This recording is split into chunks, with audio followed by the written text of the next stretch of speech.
Hello everyone, welcome to let's start. आज की इस वीडियो के अंदर हम मेंस्ट्रुअल साइकिल या ओवेरियन साइकिल्स के बारे में बात करेंगे। वीडियो स्टार्ट करने से पहले आपके साथ कुछ इंपॉर्टेंट इन्फॉर्मेशन शेयर करनी थी, थोड़ा देख लें। इन्फॉर्मेशन ये थी कि हमारी इंस्टीट्यूट अभी एमएससी एंट्रेंस के लिए बच्चों को तैयारी करवा रही है। यदि आपने एमएससी एंट्रेंस के लिए तैयारी करना चाहते हो तो हमसे आप जुड़ सकते हो। ये जो कॉन्टैक्ट नंबर है आप वहाँ से कॉन्टैक्ट भी कर सकते हो। देखिए, अभी आप लोग तो सेकेंड ईयर पर हो, ठीक है ना। सेकेंड ईयर से आप तैयारी शुरू करोगे। यदि आपकी एम है कि आपको टीचर बनना है, ठीक है, टीचर बनना है या लेक्चर बनना है या आपको यूपीएससी क्रैक करना है, तो क्यों, देखिए जैसे मैंने आपको बात किया कि अभी जो गवर्नमेंट है 11th एंड 12th को, यानी कि plus two first year and second year जो होते हैं उनको स्कूल्स में मर्ज कर रही हैं, ठीक है। यदि अपने टीचर कोई आपको सलाह देगा कि बीएससी के बाद आप थोड़ा बीएड कर लीजिए, ठीक है। बीएड मेरे हिसाब से आप एमएससी के बाद बीएड करोगे तभी अच्छा रहेगा, यदि आप टीचर बनना भी चाहते हो। क्यों? क्योंकि 11th एंड 12th जो है अभी स्कूल में मर्ज हो रहा है।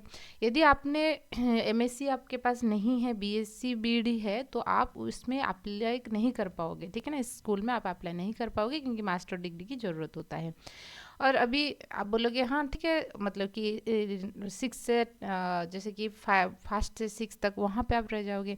देखिए, एक टाइम पे अभी आपको 30,000 बहुत ज़्यादा लग रहा होगा, ठीक है, लेकिन एक टाइम आएगा जब आपकी बच्चे मतलब कि आ जाएंगे, नेक्स्ट जनरेशन आ जाएंगे और आपके पेरेंट्स, दो जनरेशन को जब आपको बैलेंस करना पड़ेगा तभी 30,000 कुछ भी नहीं है, समझ रहे हो ना, कुछ भी नहीं है। तो आपको लगेगा थोड़ा सा मेहनत और ज़्यादा कर लेंगे तो शायद जो सैलरी है थोड़ा अच्छा रहेगा, क्योंकि हम मेहनत क्यों कर रही हैं, ठीक है ना। अल्टीमेट गोल तो भी वही है ना, एक चीज़ है। तो यदि आप भी तो एमएससी के बाद वो चीज़ करोगे तो भी अच्छा रहेगा। अभी तो दो दो डिग्री भी आप साथ में कर सकते हो, एमएससी भी कर लीजिए और दूसरा साल आप बीडी के लिए कोई भी कहाँ पर भी एडमिशन कर लीजिए तो भी होगा, ठीक है। दो दो चीज़ एट एट टाइम भी कर सकते हो, वो भी गवर्नमेंट से भी ये वो अप्रूवल है, ठीक है।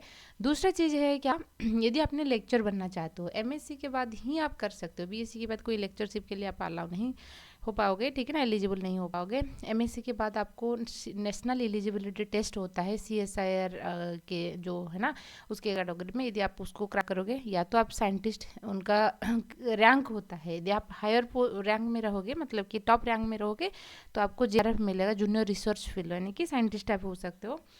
यदि आप नहीं क्रैक करोगे तो इस तरीके से लेक्चरशिप एलएस होता है, ठीक है ना, पिछले रैंक जो होते हैं वो एलएस लेक्चरशिप होता है, तो आप लेक्चर के लिए भी एलिजिबल हो सकते हो। ये तो हो गया बातें जो कि टीचिंग लाइन में जो जाना चाहते हो। यदि आपने सोचते हो कि नहीं हमें क्या करना है, यूपीएससी के लिए तैयारी करना है, हमको डिस्ट्रिक्ट मैजिस्ट्रेट बनना है, कलेक्टर बनना है, समझ रहे हो ना, या आपको कोई पुलिस में जाना है, एसपी बनना है, तो इसलिए आप क्या कर सकते हो, आप जूलॉजी, क्योंकि आपने 3 साल अभी पढ़ा है, ठीक है ना, आपको 3 साल से अभी तो आपके ऑनर्स पेपर के लिए काम कर रहे हो, साथ ही साथ आपने 12th में भी 11th 12th वहाँ पर भी जूलॉजी पढ़े हैं, ठीक है, आपको अच्छा लग रहा है इसलिए तो आपने ऑनर्स लिया है ना। तो मेरे हिसाब से यदि आपने स्पेशल पेपर जूलॉजी को चूज़ करोगे तो भी अच्छा रहेगा, आपकी जूलॉजी वाली चीज़ें भी रहेगा क्योंकि स्पेशल पेपर की ज़्यादा मार्क रहता है, ठीक है ना, और बाकी सारे भी होता है। तो आप एमएससी के साथ साथ भी आप ऑनलाइन को यहाँ पे भी कोचिंग लेके यूपीएससी के लिए भी तैयारी कर सकते हो, समझ रहे हो ना। तो ये एक अच्छा पीरियड रहेगा जहाँ पर आपका एक एकेडमिक चीज़ें भी चलेगा, साथ ही साथ कोई भी तैयारी के लिए भी चलेगा। और अच्छी कॉलेज में होना भी ज़रूरी है। अच्छी के लिए आप क्या करोगे ना, एंट्रेंस के लिए तैयारी करोगे तभी तो अच्छा रैंक आएगा और तभी अच्छा कॉलेज मिलेगा। यहाँ पर आप जैसे देख सकते हो सीपेट जो होता है, ठीक है ना, कॉमन पीजी एंट्रेंस टेस्ट, ये उड़ीसा के लिए होता है। उड़ीसा में जितना यूनिवर्सिटी होता है, उत्कल हो गया, आपका रेवेंसा हो गया, रमादेवी हो गया, एफएम, ठीक है ना, नॉर्थ उड़ीसा यूनिवर्सिटी, जीएम हो गया, बहुत सारी यूनिवर्सिटीज़ है ना, ब्रह्मपुर यूनिवर्सिटी हो गया, तो सभी में आपको यहाँ इसके थ्रू एडमिशन मिलने वाला है, ठीक है। और सीयूईटी होता है कॉमन यूनिवर्सिटी, जो सेंट्रल यूनिवर्सिटी होता है ना यहाँ पे आपको जो सेंट्रल यूनिवर्सिटी, जैसे उड़ीसा में कोरापुट होता है सेंट्रल यूनिवर्सिटी, आपको बीएचयू हो गया, डीयू हो गया, ये सारे यूनिवर्सिटी सेंट्रल यूनिवर्सिटी के अंदर, इसमें आप यदि अपने क्वालिफाई करोगे तो आपको वहाँ पर भी एडमिशन मिलेगा, समझ रहे हो ना। तो इसलिए यदि आप तैयारी करना चाहते हो अभी से शुरू करना, ठीक है ना। देखिए, आप यदि सेकेंड ईयर पर हो तो आप मेरे हिसाब से 1 ईयर कोर्स चूज कीजिए। हम सीक्वेंशियली चीज़ों को अच्छे अच्छे मतलब कि क्वेश्चंस के साथ, ठीक है ना, पूरा का पूरा साल हम ऐसे प्रिपेयर करेंगे। यदि आपने अभी 3rd ईयर पर हो तो आप क्लास को ज्वाइन कर सकते हो, सिर्फ और सिर्फ 1800 रुपीज़ में ठीक है ना। तो आप ज्वाइन कर सकते हो। ये 3000 था, मैंने सोचा कि नहीं उड़ीसा हम लोग मतलब कि जैसे आप ये चीज़ें अफोर्डेबल होना भी ज़रूरी है, ठीक है। और ये भी 10,000 था, आपके लिए ये 6,000 लेके मैंने आई हूँ। तो हमारे टीम उसके ऊपर काम कर रही हैं, तो आप हमसे जुड़ सकते हो। इतना ही चीज़ है। देखिए, देखिए स्टार्ट करेंगे। कुछ इंस्टीट्यूशंस में कुछ यूनिवर्सिटी के अंदर आपको मेंस्ट्रुअल साइकिल ऐसे मिल जाएगा और कुछ में ओवरियन साइकिल्स होता है। देखिए what is the difference, basic differences क्या होता है, क्योंकि आप ये दोनों जो होते हैं ना, आप एक दूसरे को साथ लेके समझना पड़ेगा। ओवरियन साइकिल की जो चीज़ें हैं, यदि आपकी क्वेश्चंस पर ओवरियन साइकिल सिर्फ आ रहा है तो कैसे लिखना है मैं आपको पहले बता देती हूँ। देखिए, तो menstrual cycle and ovarian cycle, जैसे आपको पता होगा हमारे जो फीमेल रिप्रोडक्टिव सिस्टम्स की यदि हम बात करेंगे तो एक रहता है क्या, यूट्रस रहता है, ठीक है ना। एक ही यूट्रस रहता है जिस बच्चादानी हम जिसको कहते हैं, एंड दो क्या रहेगा ना, ओवरी रहेगा, समझ रहे हो ना। ये एक राइट ओवरी होता है और एक लेफ्ट ओवरी होता है। एंड ओवरी की फंक्शंस क्या होता है ना, ओभा बनाना, ठीक है ना, एग बनाना आप बोल सकते हो। तो ओवरियन साइकिल्स के दौरान हम ये चीज़ देखेंगे कि किस प्रकार की जो एक एग होता है, क्योंकि इमेच्योर एग वहीं पे पड़ा रहता है, किस तरीके से वो मैच्योर होगा एंड एलिजिबल होगा फॉर फर्टिलाइजेशन। तो in ovarian cycle it prepare the egg for fertilisation and reproductions. अच्छा, मेंस्ट्रुअल साइकिल के दौरान हम क्या देखेंगे, हमने मेंस्ट्रुअल साइकिल्स के दौरान देखेंगे किस तरीके से यूट्रस खुद को प्रिपेयर कर रही है, यदि फर्टिलाइजेशन होगा तो इम्प्लांटेशन यहाँ पे होगा, ठीक है ना। यूट्रस हर महीना खुद को प्रिपेयर करता है, ओवा भी हर महीना एग बनाता है फॉर फर्टिलाइजेशन। यदि हर महीना मतलब कि फर्टिलाइजेशन होगा ऐसा कोई ज़रूरी नहीं है, तो इसलिए क्या होता है, यूट्रस की लाइन टूट जाता है। तो यूट्रस लाइन टूटने के बाद वाजाइना के थ्रू जो ब्लड होता है वो निकल आता है, और वही ब्लीडिंग को हम बोलते हैं मेंस्ट्रुएशंस। समझ में आए ना। बेसिक डिफरेंसेस क्या होता है जब हम डिस्कस करेंगे कुल मिला के बातें, जो चीज़ यदि आपके क्वेश्चन आ रहा है कि ओवारियन साइकिल, जो चीज़ ओवारी में हो रहा है, हम बात करेंगे किस प्रकार की एफएसएच एलएच की इन्फ्लुएंसेस में ओवरी से, मतलब कि प्राइमरी उस साइड से उसके चारों तरफ आपका ग्राफियन मतलब कि फॉलिकुलर सेल्स ऐसे बनी, फिर थेका सेल्स बनी, फिर वो सेकेंडरी में कन्वर्ट हुआ, ठीक है ना। किस तरीके से यहाँ से ओवुलेशन हुआ, यानी कि ओवरी को छोड़ के ओवम फैलोपियन ट्यूब को आ गया। ये सारी चीज़ें आपको ओवारियन साइकिल्स में लिखना है, ठीक है ना। और यदि आपकी क्वेश्चन आ रहा है कि मेंस्ट्रुअल साइकिल, तो आप ओवारी के साथ साथ यूट्रस को भी लिखना पड़ेगा। समझ में आए ना। ओवारी में क्या क्या चीज़ें चल रहा है उसको भी लिखना पड़ेगा, यूट्रस के अंदर भी क्या क्या चीज़ें चल रहा है उसको भी हमको लिखना पड़ेगा, ठीक है। और उसके अकॉर्डिंग नाम भी अलग अलग होता है, आप इस प्रकार के ऐसे नाम लोगे, ठीक है ना। आपको यदि ओवारियन साइकिल्स लिखना है, तो यदि हम बात करेंगे तो आप क्या करोगे, फॉलिकुलर फेज लिखना है, ठीक है ना, वो फेज फॉलिकुलर लिखना है। यदि आपको सिर्फ यूट्रस की बात कर रहा है तो हम प्रोलिफरेटिव फेज लिखेंगे। यदि आपको ओवारी की बात करेंगे लुटियल फेज बोलते हैं। यदि हम किसकी बात करेंगे, यूट्रस की बात करेंगे तो सिक्रेटरी बोलेंगे। तो पूरा के पूरा वीडियो आप देखने के बाद ये चीज़ आपको क्लियर हो जाएगा। ठीक है, तो आइए शुरू करते हैं। तो सबसे पहले हम देखेंगे कि मेंस्ट्रुअल साइकिल के बारे में, ठीक है। मेंस्ट्रुअल साइकिल जिसको हम रिप्रोडक्टिव साइकिल भी कहते हैं। रिप्रोडक्टिव क्यों कहते हैं, ये जो साइकिल की जो रिजल्ट होता है ना, ओवम निकलने के लिए होता है, ठीक है। जैसे फीमेल के केस में क्या होता है, स्पर्मेटोजेनेसिस प्रोसेस चलता रहता है एंड स्पर्म बनता रहता है। लेकिन फीमेल के केस में चीज़ें अलग होता है। जैसे हमने oogenesis के बारे में बात किए थे, तो बिफोर बार तो स्टार्ट हो जाता है, फिर पॉज होकर चाइल्ड मतलब कि जैसे रहता है ना चाइल्डहुड, उसमें से पॉज होकर रहता है, जब एडल्ट आएगा फिर उनका जो डेवलपमेंट है वो स्टार्ट हो जाएगा हर एक महीने में, ठीक है ना। नॉर्मली 28 से 29 डे की ये इंटरवल होता है। मान लीजिए आज स्टार्ट हुआ है, ठीक है। तो आज स्टार्ट हुआ है, तो आज 28 नवंबर है, आज स्टार्ट हुआ है, उससे 28 डे के बाद, समझ रहे हो ना, 28 या 29 डे के बाद फिर नेक्स्ट साइकिल स्टार्ट होगा जिस दिन से, ठीक है ना। जिस दिन से मेंस्ट्रुअल साइकिल यानी कि ब्लीडिंग स्टार्ट हुआ है, मेंस्ट्रुअल साइकिल मेंसेस या पीरियड्स उसके नाम से हम उसको जानते हैं।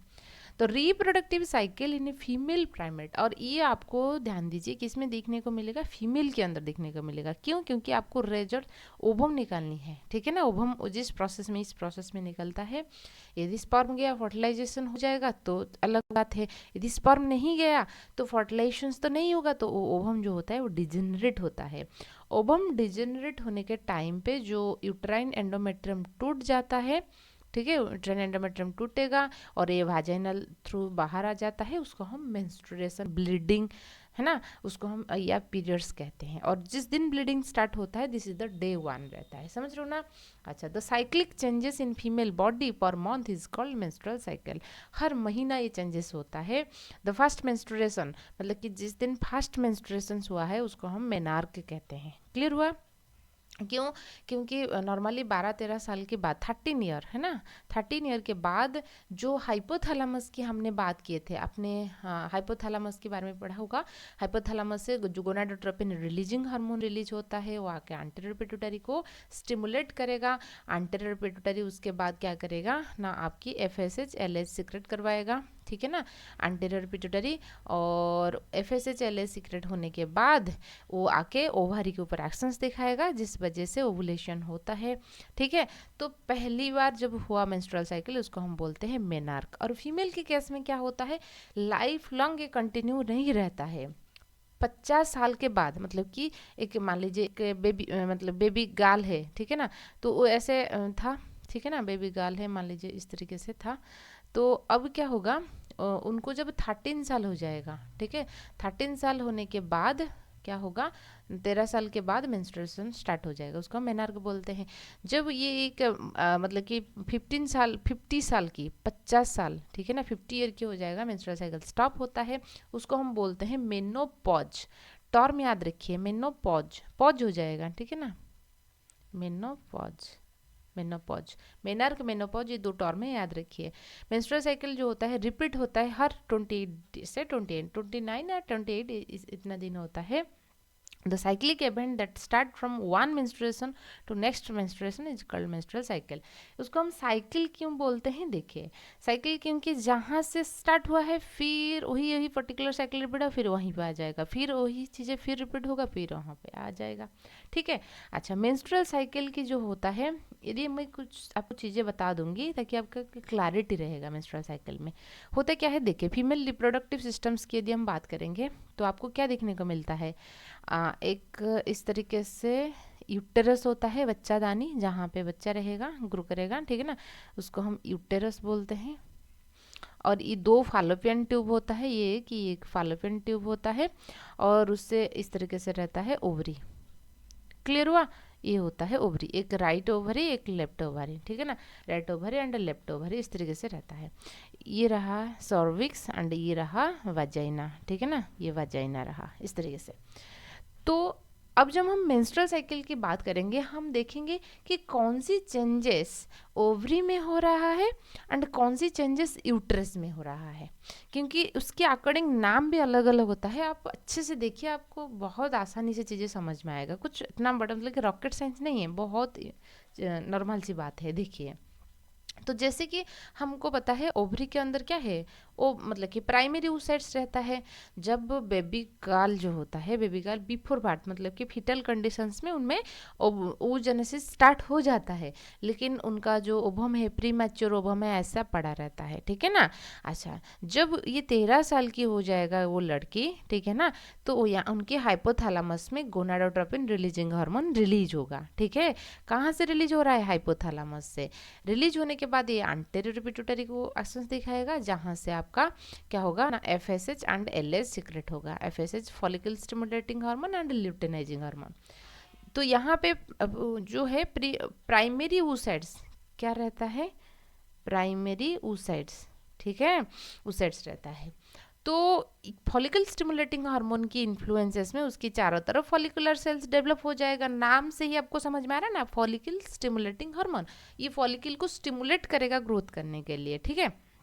तो इस प्रकार की प्राइमरी oocytes जो होता है ग्रोथ होते होते, मान लीजिए ये प्राइमरी oocytes है, उसके चारों तरफ एक लेयर की फॉलिकुलर सेल बन जाएगा, ठीक है ना, ग्राफियन, तो 2 लेयर की इस तरीके से होता है, प्राइमरी सेकेंडरी टॉर्शियरी फॉलिकल, ठीक है ना। अल्टीमेटली ये जब मैच्योर हो जाएगा उसको हम बोलते हैं Graafian follicle.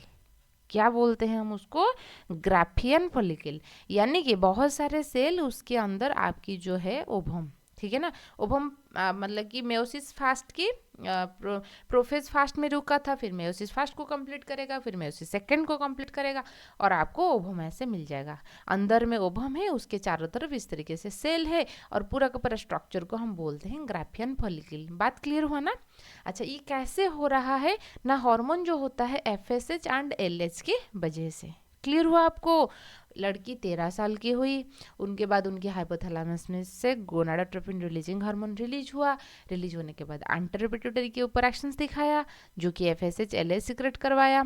FSH LH secret होने के बाद वो एक्शंस दिखाया यूट्रस की ओवरी की जो रहता है फॉलिकुलर सेल्स, और फॉलिकुलर सेल्स ग्रो होने लगा। फॉलिकुलर सेल्स जो ग्रो हुआ, जो ऊसाइड से प्री मैच्योर ऊसाइड्स जो था, इमैच्योर ऊसाइड जो था, प्राइमरी ऊसाइड्स, ठीक है ना, आप किसी भी नाम से बोल सकते हो, प्राइमरी ऊसाइड्स या इमैच्योर ऊसाइड्स, वो क्या करेगा, उनकी जहाँ पर ग्रोथ सी जो के था वो कंटिन्यू करेगा, ग्रोथ हो जाएगा, ठीक है। अच्छा, तो अभी हम देखेंगे ये ओवम है, ये सेकेंडरी ऊसाइड्स रहता है ओवम, और उसके चारों तरफ सेल ग्राफियन फॉलिकल हम उसको कहेंगे। तो ग्राफियन फॉलिकल से, क्योंकि फर्टिलाइजेशन हमेशा कहाँ पे होता है, फालोपियन ट्यूब की एम्पुलर रीजन में। फालोपियन ट्यूब की भी 3 हिस्सा होता है, उनकी एम्पुलर रीजन में हमेशा फर्टिलाइजेशन होता है। तो ओवरी को छोड़ के ओवम जो होता है फालोपियन ट्यूब को आ जाता है। तो वो जो आने, ओवरी को छोड़ के फालोपियन ट्यूब को आने जो प्रोसेस होता है उसको हम ओवुलेशंस बोलते हैं, यानी कि release of ovum from the Graafian follicle. Graafian follicle से निकलने के बाद ओवरी को छोड़ के फालोपियन ट्यूब को आ जाता है, उसको हम बोलते हैं ओवुलेशन। समझ में आए ना। तो ये जो पूरा का पूरा प्रोसेस होता है वो रिप्रोडक्शंस के लिए होता है ना। यदि इस पर्टिकुलर टाइम पे ये जो फीमेल है कॉपुलेट किया है मेल के साथ तो स्पर्म जाएगा, ठीक है ना, एक्सटर्नल जेनिटलिया होते हुए इस तरीके से चला जाएगा। यदि यहाँ पे स्पर्म अवेलेबल है, कॉपुलेशंस के दौरान अवेलेबल है, तो फर्टिलाइजेशन हो जाएगा, तो बात अलग है। यदि मान लीजिए हर महीना स्पर्म अवेलेबल रहेगा, ऐसा तो कोई जरूरी नहीं है ना, बच्चा क्या हर महीने बनता है क्या, नहीं ना, ठीक है ना। अच्छा, यदि स्पर्म नहीं है तो क्या होगा, ये जो ओवम है, जो है ना अनफर्टिलाइज्ड ओवम है, वो डिजेनरेट हो जाएगा। उसके साथ साथ कुछ हार्मोनल डिजेनरेशन होने की वजह से जो यूट्रस की जो लेयर आप देख रहे हो, है ना, यूट्रस की जो एंडोमेट्रियम अंदर वाला लेयर होता है उसको हम बोलते हैं एंडोमेट्रियम लेयर। ये जो एंडोमेट्रियम लेयर आप देख रहे हो ये टूट जाएगा, ब्रेक हो जाएगा। और एंडोमेट्रियम लेयर को बहुत सारे ब्लड सप्लाई रहता है। क्यों? क्योंकि एंडोमेट्रियम लेयर जो होता है बेड ऑफ द बेबी होता है। जब भी इम्प्लांटेशन होगा वहीं पे जो डेवलपिंग जाइगोट जो होता है वहीं पे आपका क्या होता है, मतलब जाइगोट एम्ब्रियोनिक स्टेज में वो वहीं पे धंस जाएगा, इम्प्लांटेशन वहीं पे होता है। इसलिए ब्लड वेसल, जब एंडोमेट्रियम लेयर टूटेगा तो क्या होगा ना, ब्लीडिंग होता है, ठीक है ना। तो इस तरीके से मेंस्ट्रुअल फ्लो यहाँ से निकलता है, मेंस्ट्रुअल फ्लो, ठीक है। वही मेंस्ट्रुअल फ्लो निकलने की प्रोसेस को हम बोलते हैं मेंस्ट्रुएशन। समझ में आए ना बातें। देखिए, तो हमने इंट्रोडक्शंस में आपको ऐसे लिखना है, ओवम रिलीज हर मेंस्ट्रुअल साइकिल की मिडिल में, यानी कि 28 डे की मेंस्ट्रुअल साइकिल यदि रहता है, यानी कि 14th डे में ओवम निकलेगा। कहाँ से ना, आपकी ओवरी से फालोपियन ट्यूब को आ जाएगा। तो अब हम बात करेंगे क्या क्या फेजेस होता है मेंस्ट्रुअल साइकिल की। 4 फेजेस होता है। देखिए, मेजर इवेंट्स या फेजेस आप कह सकते हो। एक तो होता है मेंस्ट्रुएशंस। देखिए, मैं और एक बार आपको उस पिक्चर करके बता देती हूँ। ये यूट्रस होता है, इस तरीके से सर्विक्स रहेगा, इस तरीके से वजाइना रहेगा, और ये ओवरी रहता है, ठीक है। Ovary, ovary, right ovary, left ovary, ये यूट्रस, ये फालोपियन ट्यूब, 2 फालोपियन ट्यूब, ठीक है, 2 ओवरी 2 फालोपियन ट्यूब। तो मेंस्ट्रुएशंस में क्या होगा ना, यूट्रस की जो एंडोमेट्रियम लेयर होता है ये एकदम टूट जाएगा, और ब्लड जो होता है वाजाइना, यानी कि एक्सटर्नल जेनिटलिया जो होता है वाजाइना देके बाहर आ जाएगा, उसको हम मेंस्ट्रुएशंस बोलते हैं। ये किसकी इवेंट हो गया, यूट्रस की लेयर टूट रहा है, साथ ही साथ अनफर्टिलाइज्ड ओवम भी, ठीक है। अच्छा, जब एक बार वो हो जाएगा, ठीक है, फॉलिकुलर फेज हम कहेंगे, क्योंकि अभी तो कोई ओवम नहीं है, ओवम ब्रेक हो चुका है। तो उस पर्टिकुलर टाइम पे क्या होगा, और एक बार गोनाडोट्रोपिन रिलीजिंग हार्मोन रिलीज होगा जो कि पिट्यूटरी के ऊपर एक्शंस दिखाएगा। अभी FSH and LH pituitary secret करेगा, ठीक है। Pituitary FSH follicle stimulating hormone आके ओवरी के ऊपर एक्शंस दिखाएगा, जिसको हम बोलते हैं फॉलिकुलर फेज। तो क्योंकि फीमेल के अंदर अभी भी इस तरीके से इमैच्योर प्राइमरी oocytes है, ठीक है ना। तो अभी ये क्या करेगा, जो फॉलिकुलर सेल्स रहता है ओवरी के अंदर उसको स्टिमुलेट करेगा, जो कि उसके चारों तरफ इस तरीके से ग्रो कर जाएंगे, ठीक है। और उस पर्टिकुलर टाइम पे मान लीजिए ये प्राइमरी oocytes है, अच्छे से समझिए, ठीक है। प्राइमरी oocytes है, जब एफएसएच हार्मोन रिलीज होगा, एफएसएच एंड एलएच दोनों ज़्यादा रहता है, लेकिन एफएसएच जो होता है फॉलिकुलर सेल्स के ऊपर एक्शंस दिखाता है, जिस वजह से क्या होगा ना, प्राइमरी oocytes के चारों तरफ इस तरीके से फॉलिकुलर सेल बन जाएंगे, ठीक है। जब इस तरीके से फॉलिकुलर सेल बन जाएगा, इस फॉलिकुलर सेल्स आप जो देख रहे हो ये बनाएगा ईस्ट्रोजन, ठीक है। ये क्या सिक्रेट करेगा ना, ईस्ट्रोजन सिक्रेट करेगा। जब ये ईस्ट्रोजन सिक्रेट करेगा, मेंस्ट्रुअल साइकिल के दौरान क्या हुआ था, जो यूट्रस की जो एंडोमेट्रियम लेयर था ये टूट गया था ना, इसलिए तो ब्लीडिंग हुआ था। तो ये क्या करेगा, दोबारा एंडोमेट्रियम लेयर जनरेट करने लगेगा, क्योंकि यूट्रस को प्रिपेयर करेगा। मान लीजिए उस पर्टिकुलर महीना में स्पर्म गया, कॉपुलेशन हुआ है, स्पर्म गया तो फर्टिलाइजेशन हो जाएगा, जो इम्प्लांटेशन कहाँ होगा, इसलिए बॉडी क्या करता है, उसको प्रिपेयर करता है। उसको हम प्रोलीफेरेटिव फेज कहते हैं विथ रिस्पेक्ट टू यूट्रस। कभी कभी आपको एग्जाम में एंट्रेंस में कि यूट्रस की बेसिस पे हम उसको क्या कहेंगे, समझ रहे हो ना, ओवरी के बेसिस पे हम उसको क्या कहेंगे, ध्यान दीजिए। फॉलिकुलर फेज हम किसकी बेसिस में बोल रहे हैं, हम ओवरी के बेसिस पे बोल रहे हैं, क्योंकि फॉलिकुलर सेल्स ग्रो हो रही हैं और उस पर्टिकुलर टाइम पे ईस्ट्रोजन की इन्फ्लुएंसेस में जो एंडोमेट्रियम लेयर होता है वो रीजनरेट होता है और दोबारा बनता है। तो प्रोलीफेरेटिव, आप ऐसे याद रखिए, मतलब कि और एक बार बन गया, जो टूट गया था और इस तरीके से बन गया, ठीक है। अच्छा, तो बनने के बाद मेंस्ट्रुएशन एक्चुअली 3 से 5 डे होता है, टोटल 28 डे की साइकिल होता है ना, ठीक है। हम कैलकुलेट कर लेंगे, 3 से 5 दिन ब्लीडिंग होगा, ठीक है ना, जो वाजाइना देके एक्सटर्नल जेनिटलिया देके बाहर आ जाएगा 3 से 5 दिन, ठीक है। 5 हो गया, 6 से 13 डे ये रहता है, मतलब कि जो फॉलिकुलर सेल्स वगैरह यहाँ पे बनेगा, यहाँ पर यूट्रस की एंडोमेट्रियम लेयर और दोबारा रिजनरेट हो जाएगा, समझ रहे हो ना। अच्छा, 6 से 13 डे। और हम बात करेंगे 14th डे, है ना, मिडिल। 14th डे 28 डे की साइकिल है, तो 14 तो मिडिल रहेगा, समझ रहे हो ना।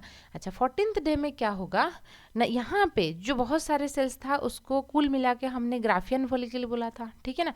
ग्राफियन फॉलिकल के अंदर अभी कौन है, जो आपकी ओवम है, ठीक है। 14th डे में क्या होगा, बहुत ज़्यादा एलएच की सिक्रेशंस बहुत ज़्यादा हो जाता है, जिस वजह से सेकेंडरी oocytes फैलोपियन ट्यूब को आ जाएगा, किसको छोड़ के, ग्राफियन फॉलिकल को छोड़ के, ठीक है ना।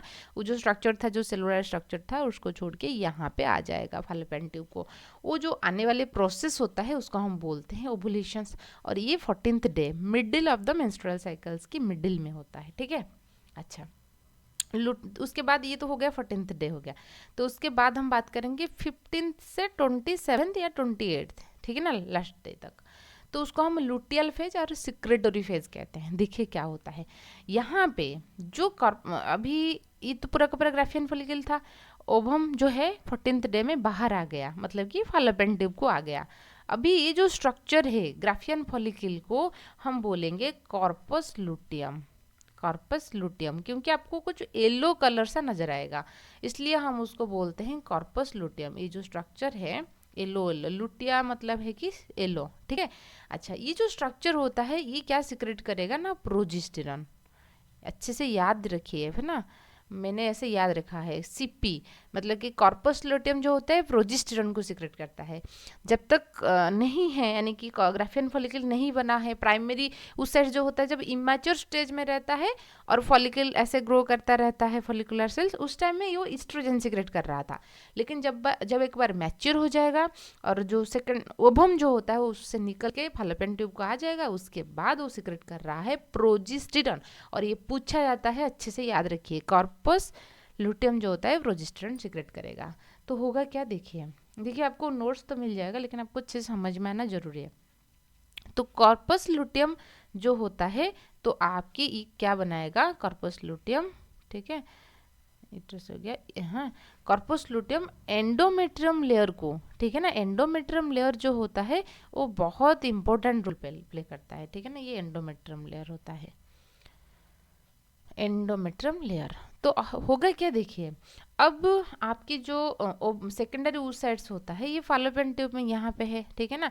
2 ओवरी होता है, मान लीजिए मार्च महीने में राइट ओवरी में ओवुलेशन हुआ है, तो अप्रैल में आपका लेफ्ट ओवरी से ओवुलेशन होगा, फिर अप्रैल में हुआ है तो मई में होगा, जून में इधर फिर इस तरीके से ऑल्टरनेटिवली नॉर्मली होता है। कभी कभी दोनों में भी हो जाता है, लेकिन ज़्यादातर टाइम ऑल्टरनेटिवली इस तरीके से होता रहता है। देखिए, तो अभी क्या है, मान लीजिए कॉर्पस लुटियम इस तरीके से पड़ा था, ठीक है ना, ये प्रोजेस्टेरॉन सिक्रेट कर रहा है। वही प्रोजेस्टेरॉन जो होता है आके एंडोमेट्रियम लेयर को मेंटेन करके रखेगा, ठीक है। एंडोमेट्रियम लेयर ऐसे मेंटेन होकर रहना जरूरी है। कब तक मेंटेन रहना जरूरी है? यदि जो है इम्प्लांटेशन हुआ है, यदि स्पर्म गया, फर्टिलाइजेशन हुआ तो जाइगोट बनेगा, जाइगोट फिर मरूला ब्लास्टुला स्टेज होगा, तो ये इम्प्लांट कर जाएगा। तो एंडोमेट्रियम लेयर रहना जरूरी है। यदि एंडोमेट्रियम लेयर टूट जाएगा तो मिसगैरेज हो जाएगा, समझ रहे हो ना।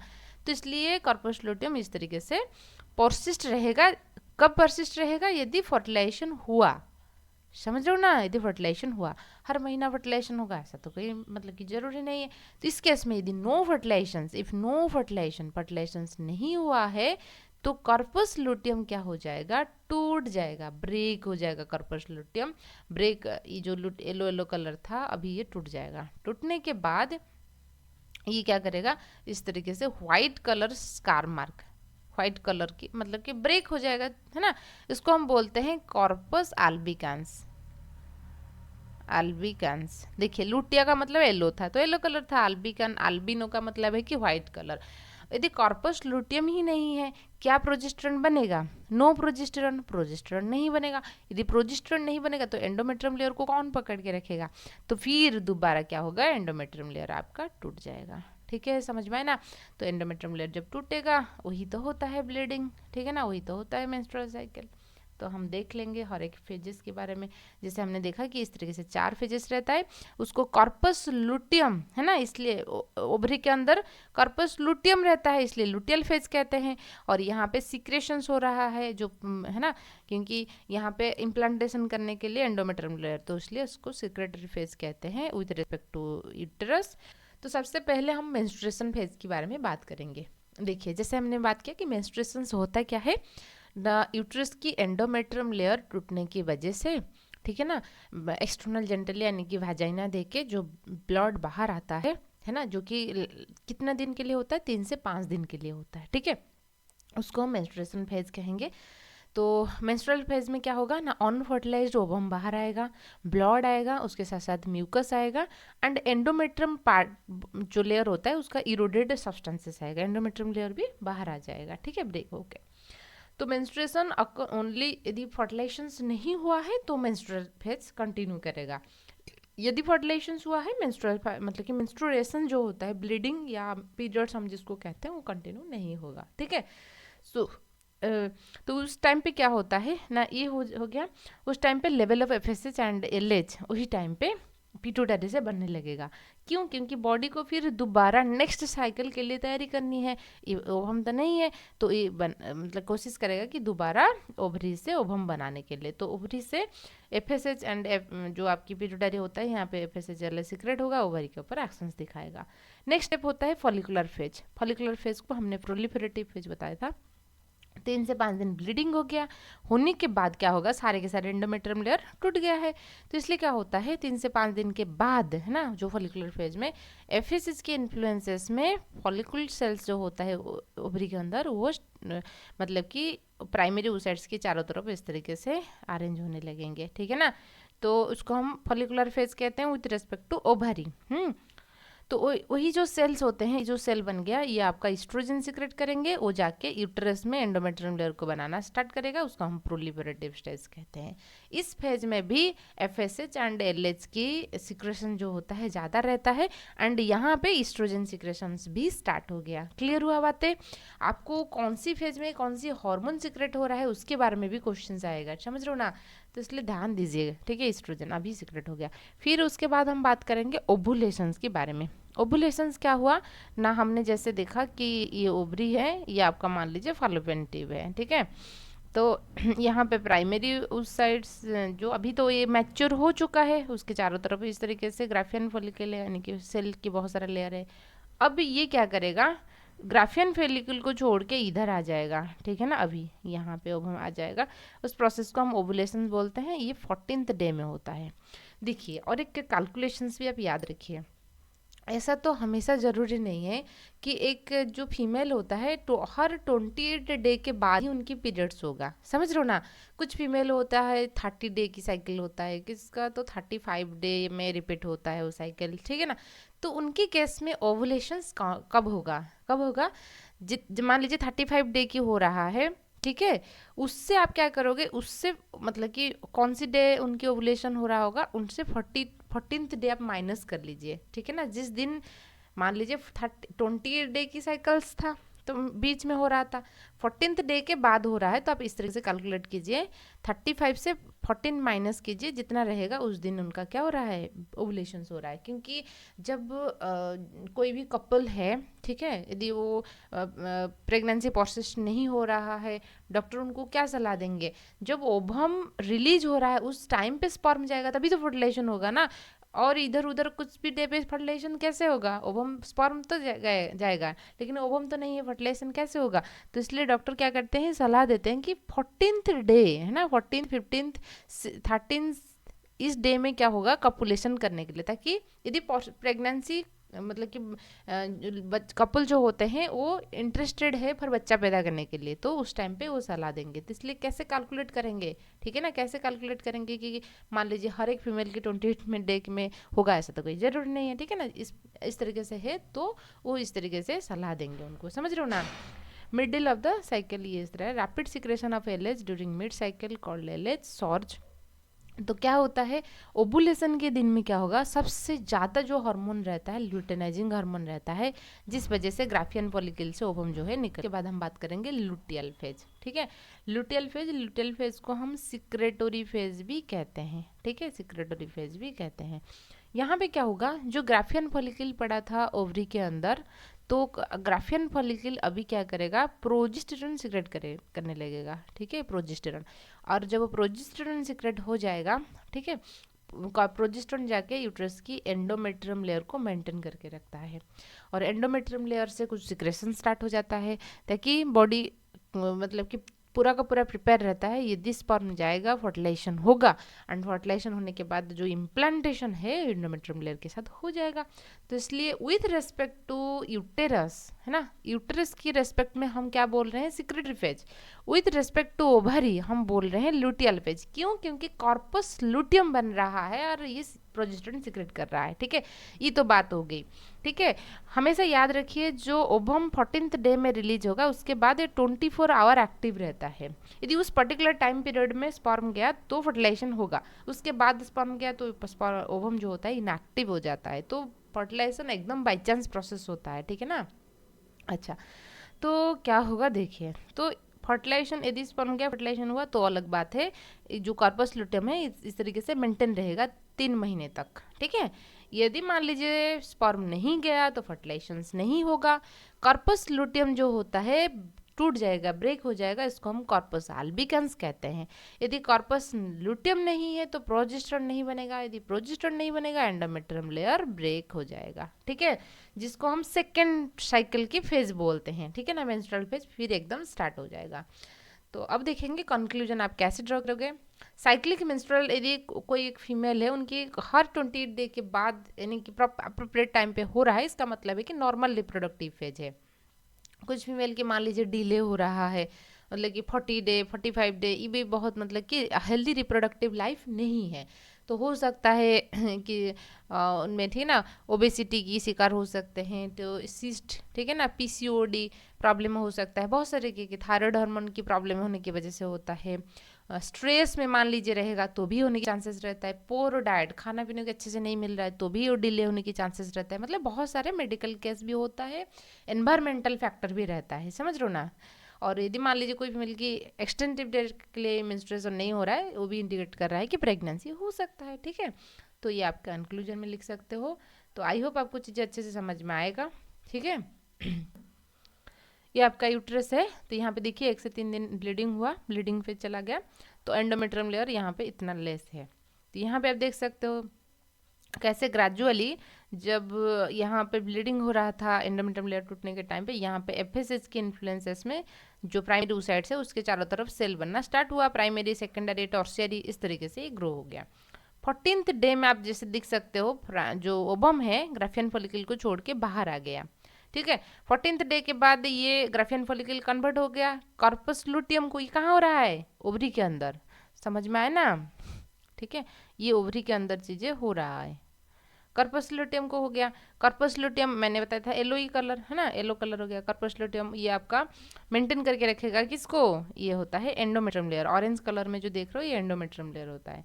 अच्छा, फिर कर्पस लुटियम यदि फर्टिलाइजेशन नहीं हुआ हुआ तो मेंटेन रहेगा, नहीं हुआ तो टूट जाएगा, जिसको कॉर्पस आल्बिकन्स कहते हैं। फिर आपका क्या हो जाएगा? ई साइकिल, ये वाला फिर ये टूट जाएगा और एक बार ई साइकिल फिर रिपीट होगा। तो thanks for watching and video पसंद आए तो लाइक कीजिए, सब्सक्राइब कीजिए और आपकी दोस्त के साथ भी शेयर कीजिए। Thank you.